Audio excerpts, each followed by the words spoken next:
Some call it corporate socialism, others corporate welfare. Some say it's socialism for the rich and capitalism for the poor, others refer to it as privatizing profits and socializing losses. No matter what you call it, the bottom line is this. Many are worried about this trend of favoritism, where corporations get the best of both worlds. Capitalism when times are good, and socialism whenever there's a crisis. It isn't a new concept by any means, having most likely been coined by Ralph Nader back in 1956.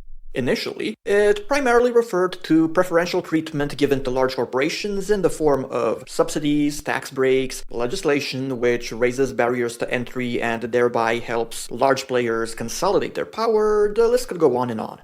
Closer to the present, terms such as corporate welfare have been frequently used to describe the preferential treatment given to certain companies after the Great Recession. For example, 1. On the fiscal policy front, corporations that were considered too big to fail being rescued through so-called bailouts, from banks and insurance companies to auto industry players.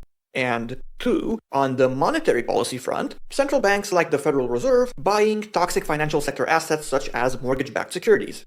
Needless to say, the general public isn't thrilled, and we have seen this once the 2020 economic crisis kicked in, and the average person demanded a larger piece of the generosity pie. Anything from job protection measures to, let's say, universal basic income experiments, which involved sending people money directly. However, this leads us to the elephant in the room in terms of questions. Just how generous can governments and central banks keep being until something breaks?